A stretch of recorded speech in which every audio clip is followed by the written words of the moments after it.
ఓం సాయిరామ్ అండి.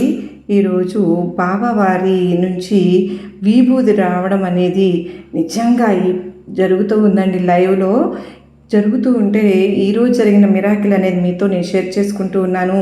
ఇప్పుడు ఈరోజు మీరు చూడబోయే ఈ బాబా విభూది ఎలా వస్తుంది అంటే నిజంగా చాలా కోటి జన్మల పుణ్యం ఉన్నవారు మాత్రమే చూడగలుగుతారండి. ఎందువల్ల అని అంటే ఈరోజు గురువారం రోజు నాకు తెలిసింది ఈరోజే, కానీ మీరు 3 రోజుల నుంచి వస్తూ ఉందంట. నా వరకు ఇప్పుడే వచ్చిందండి.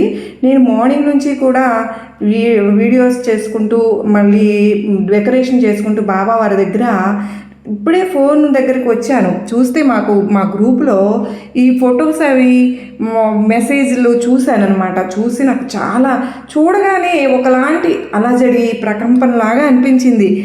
నేనేం చేశాను, ఇంకా వాటర్ తాగుదాము అని చెప్పి వాటర్ తాగడానికి వెళ్ళాను. ఇంకా వాటర్ అంతా విభూది స్మెల్ వచ్చేస్తుంది. నాలో కూడా ఏదో తెలియనటువంటి ఆనందం, అంటే ఎక్కువ ఉత్సాహంతో కూడినటువంటిది ఆ మార్పు, ఆ అనుభూతి, ఆ అనుభవం అనేది మాటల్లో చెప్పలేనిది అనమాట. అలా జరుగుతూ ఉంది.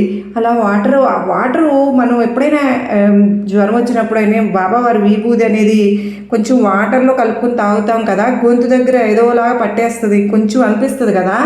అసలు ఆ విభూది వాటరు మా ఇంట్లో కూడానండి అసలు విభూది స్మెల్ ఓకే చాలా వచ్చేస్తూ ఉంది.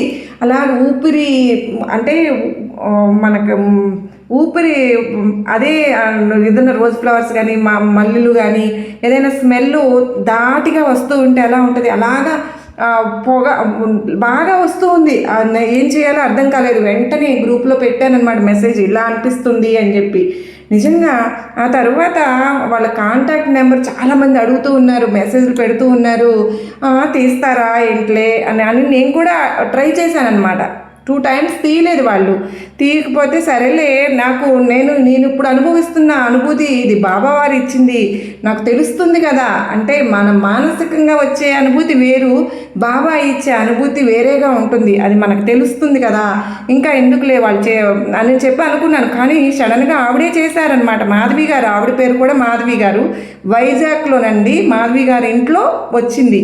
అయితే ఆవిడకి కూడా నేను వీడియో కాల్లో ఇదంతా మన ఇంట్లో ఇలా డెకరేషన్ చేసుకుంటూ ఉండగా ఇలా వచ్చిందమ్మా అంటే ఆవిడ ఒక్కసారి అసలు ఎంత చక్కగా మాట్లాడారో అదంతా నేను రికార్డ్ చేశానండి. అయితే ఆవిడ అందరికీ కనిపించట్లేదండి, సిగ్నల్ ఉండట్లేదు లోపలికి అని. కానీ నా అదృష్టం, బాబావారు నాకు లోపల అంతా కూడా చూపించారండి. మీ అందరూ కూడా